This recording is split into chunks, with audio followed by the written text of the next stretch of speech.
All right, Jeremy here, partsbreakers.com, otherwise known as Jeeps Unlimited.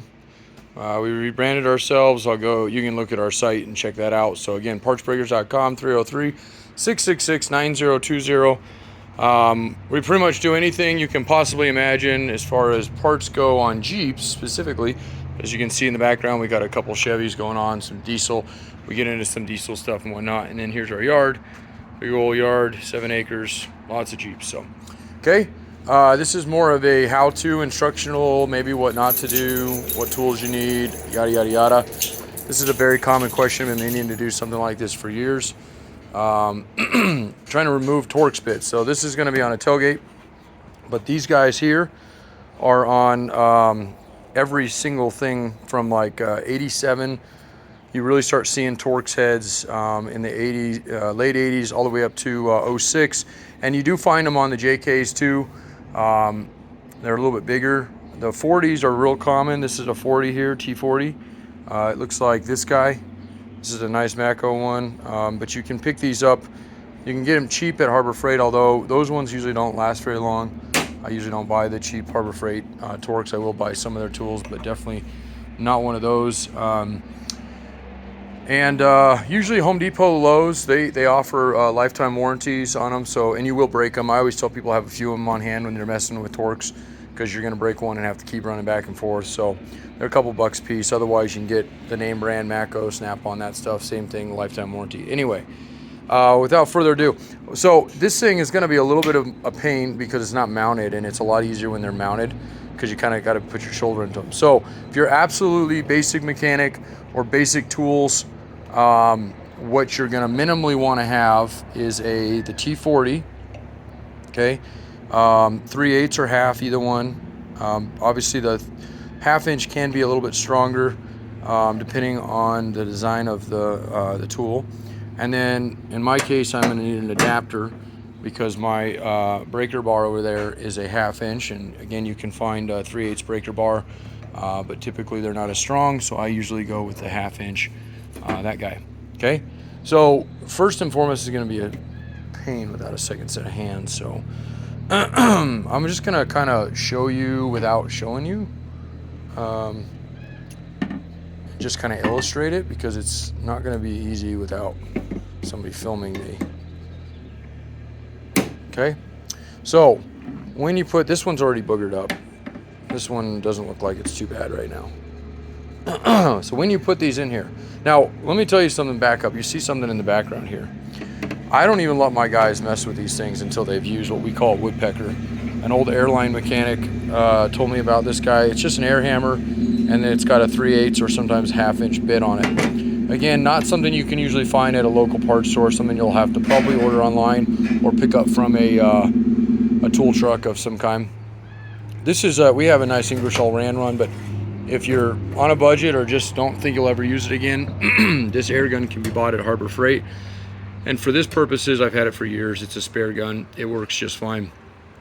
They're 20, 30 bucks, I think is what we paid. Maybe less, I'm not sure. Okay, so that guy, the spring comes with the gun, and then the bit slides into it just as an air, just as it would. A normal bit would go into it. Okay, make sure your gun's got oil in it. Good practice, get them last a long time. And then again, my guys, when they want to be lazy, they don't do this, and it always shows, because if they don't, this is what they end up being. So I'm going to show this in kind of 2 parts, one video. The way we do it is this way. I'm going to show you this at the end, because most home do-it-yourselfers aren't going to have that option, or not have it at hand. If you've already boogered one up, I would say stop, because at this point, more than likely, this is going to have to be drilled out, which becomes a complete pain in the ass unless you have a really nice set of drill bits, which we do. Again, a couple $100 set of drill bits. You can buy nice drill bits, or decent ones at Home Depot. Some of the Milwaukees are as good, but you will burn through them. Use a little bit of oil on them. That will help if you have to go to that. I'm not going to show that in this video. So for our purposes, this is what you got at home. This is what we're assuming: a breaker bar, at least a 1/2 inch T40 or an adapter 1/2 to 3/8 and a T40, and you're going to want to put this guy into the hole, obviously. Okay, and I'm not even going to turn it because I need 2 hands for this. You're going to want to put, I like to call it my shoulder, into it. You're going to want to put some weight behind this guy and turn it. Okay, again, this one you can almost see it moving without it doing anything. That's because this one is already, I almost guarantee, is going to have to be drilled. Probably can't save that one. This guy here might be able to get saved if I do this. So I'm going to put the phone down just for a moment. Actually, Kevin, can I borrow you for a sec? I know you're busy, but I'm going to take it. It's hard to make this video, this part. So can you just film kind of what I'm doing? I've already talked what we're doing. Oh, yeah. So I'm not. Things off my glass, sorry. Oh, no, you're fine. I found the prettiest tire I could, and it had to come off that one. The wheel. Prettiest wheel, okay. Is the best That's one totally fine. So just film the actual tool, this guy, and kind of, and you know what, I'm going to shove this back because I try to put a little bit of weight into it. So, all right, you ready? Yeah, 3, so if 2. it was on the vehicle, yeah, and it's already, no, you're Oh, good. okay. Did you stop it? No, I didn't. I did not stop. It still counted. Okay, good. I was going to say, you made me redo it. So, pushing as hard as you can here and slowly turning. So this one broke loose already, okay? So that one was almost too easy. At the point it's broke loose like this, where it's turning, you can now take this guy and put it on the end of your impact if you want, and just drive these out with a little 3/8 impact or whatnot. This guy here will show you, but I'm not going to break my bit because I'm already knowing that it's going to twist more. And it's not doing anything. So just in the case that it didn't break loose, let me just show you what this guy does here. I almost wish it was a little more difficult on that one, but and you hope that's how easy they are, and sometimes they are. So I wouldn't necessarily go out and say buy the tools, but if you do get one that is sticking on you, by the way, this has got a hex drive on it, so you can put a wrench on these. They actually come with them on some things. This one has a little C-clip, and it breaks pretty quickly, so then you can hold it and twist it. I don't like doing that. I typically find that when I'm hammering and twisting, they like to break the Torx head. So just something to keep in mind. But essentially, just put it in, and then wear ear protection. Just pretend we have it on.